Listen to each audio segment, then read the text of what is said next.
Olá amigos, tudo bem? Eu espero que vocês estejam gostando desses vários vídeos que eu estou fazendo aqui no Oriente Médio para conversar com você um pouco a respeito da Bíblia, das evidências arqueológicas e da aplicação espiritual que nós podemos fazer em cada desses sítios. É lógico que esses vídeos estão gravados de uma maneira mais tranquila, sem aquela preocupação de estúdio, então haverá algumas interferências, como por exemplo, há um avião passando agora, um avião militar, há grupos que estão vindo aqui, grupos que estão lá embaixo, e esse aqui, onde eu estou, afinal de contas, a gente continua no deserto, perto do Mar Morto. E aqui onde eu estou, ficava a comunidade localizada em Qumran, ou a comunidade que nós acreditamos, os essênios. Os essênios viveram aqui por pelo menos 300 anos. Foi uma comunidade de sacerdotes que rompeu com o sacerdócio lá em Jerusalém e migraram para cá. Aqui eles produziram comida, produziram bebida, plantaram, viveram aqui. A maioria deles eram de famílias sacerdotais. Flávio Joséfo nos dá muitas informações sobre essa comunidade. Eles, por exemplo, criaram vários meninos de famílias que estavam em Jerusalém e viviam aqui, no deserto, neste exato lugar onde eu estou. E o que me chama a atenção também é que, segundo a história nos conta, os essênios que aqui ficavam estavam aguardando a vinda do Messias. Por isso vieram para o deserto, para um lugar calmo, silencioso o bastante. Se você vir comigo aqui um pouquinho, você vai ver que logo atrás ali nós temos o Mar Morto. Lá na frente são as colinas que já fazem parte da Jordânia. A Jordânia está lá, o Mar Morto e desta margem para cá, Israel. E aqui neste platô viviam os essênios, esse grupo de judeus. Vamos pegar agora um paralelo bíblico.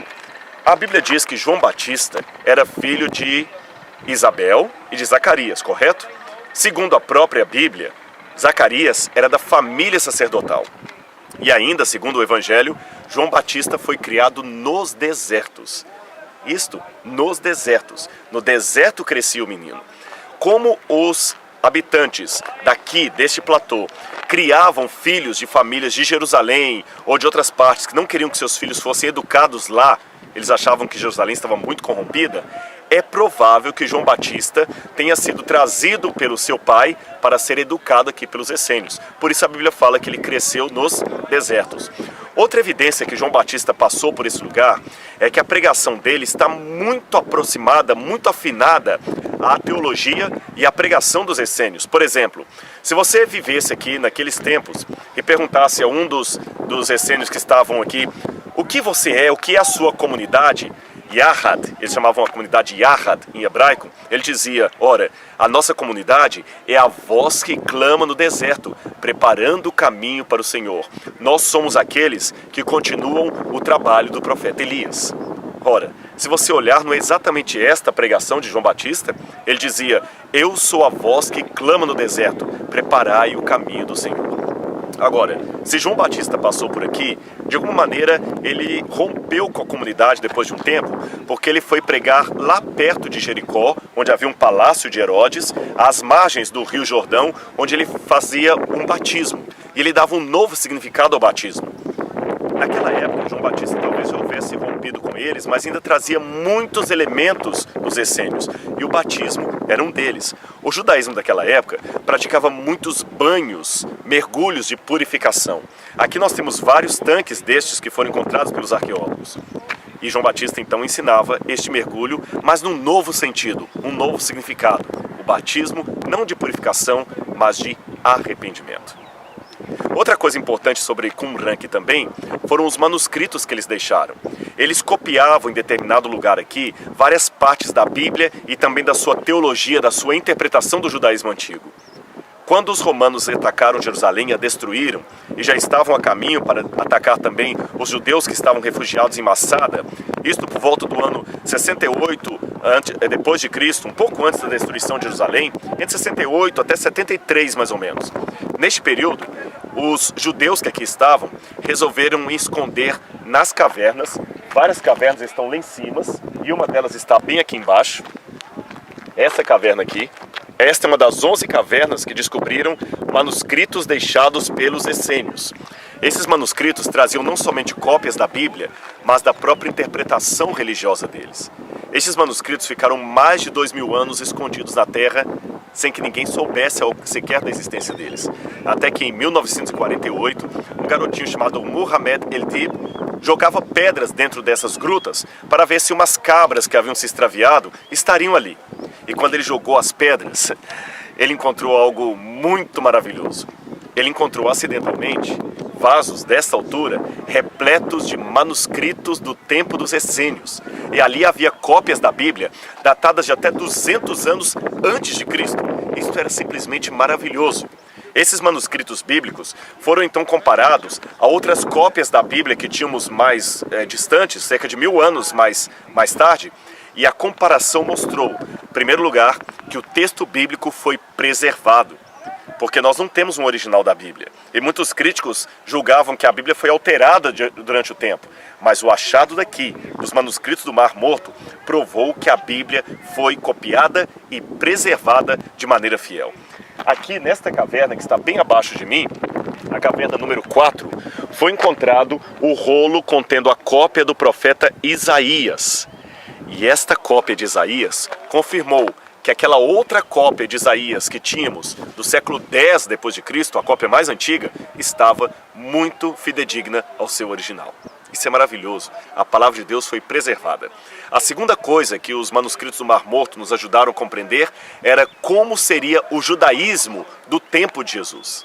E a terceira coisa nos ajudou a ver muitas das raízes do cristianismo moderno. Eu quero dar um exemplo para você. Enquanto isso eu vou andar um pouquinho para que você tenha uma noção do tamanho do sítio. É lógico que para mostrar tudo para você, eu teria que ter mais tempo, mais câmeras. Então eu só estou dando algumas amostras para que você possa ter uma ideia do que espera você aqui nas terras bíblicas, especialmente em Israel. Jesus uma vez falou as bem-aventuranças. Você pode lê-las em Mateus capítulo 5. Ele disse: bem-aventurados os humildes de espírito, porque deles é o reino de Deus. O problema é que quando Jesus falou as bem-aventuranças, ele as disse em língua aramaica, mas os evangelhos foram copiados em grego. Nós não temos o original aramaico que Jesus falou. Qual seria o jogo de palavras de Jesus? Eles encontraram aqui em Qumran, eu quero pegar no meu celular aqui a fonte exata do que eu estou dizendo para vocês, na primeira caverna, na Gruta 1, que eles deram o nome de documento 14.7, eles encontraram um salmo de ação de graças muito bonito. Esse salmo estava escrito num hebraico muito antigo, o hebraico falado no tempo de Jesus. Não é um salmo encontrado na Bíblia, é um salmo escrito talvez ou pelos próprios membros da comunidade ou por alguém que se perdeu no tempo. E esse salmo de ação de graças trazia a expressão Anavei Ruach. E ainda, felizes os Anavei Ruach. Essa expressão em hebraico, Anavei Ruach, significa os pobres de espírito. Isto, a mesma expressão que Jesus usaria no Novo Testamento. Só que Anavei, pobres, significa aqueles que se encurvam, aqueles que são humildes, que são susceptíveis à ordem do mestre. E a palavra Ruach, espírito, também pode significar vento. Ruach, vento ou espírito. Então, Anavei Ruach, os pobres de espírito ou os encurvados no espírito, significa aqueles que quando o Espírito de Deus, o sopro de Deus passa, ele se inclina. Se você olhar bem, pense agora, lembre um vento passando perto de algumas ramagens. O que acontece com a planta quando o vento passa, quando o vento sopra? Ela se inclina. Ou pensando em termos de flora brasileira, o bambu. Quando o vento passa, o bambu se inclina. Na mentalidade judaica daquele tempo, aquele bambu, aquela vara, aquela planta que se inclina é um pobre no espírito, um encurvado no espírito. Quando Jesus então falou, bem-aventurados os pobres de espírito, agora eu posso entender o sentido, porque os manuscritos encontrados aqui no Mar Morto me esclareceram. Bem-aventurados os pobres de espírito significa bem-aventurados os encurvados diante do Espírito de Deus. Aquele que quando Deus manda, ele obedece. Quando Deus sopra, ele se encurva na direção que o Senhor ordena. Que lindo, não é mesmo? Você estaria disposto a ser hoje um pobre de espírito? Um encurvado diante do Espírito do Senhor? Pense nisto. Aliás, tome uma decisão a esse respeito. Eu peço a Deus aqui em Qumran, onde esse salmo foi copiado, para que ele me torne um pobre do espírito. Pobre do espírito não é necessariamente que não tem dinheiro, mas aquele que, independente da quantidade de suas posses, aceita ser submisso ao Espírito, ao sopro, ao Ruach Adonai, ao grande Espírito do nosso Deus.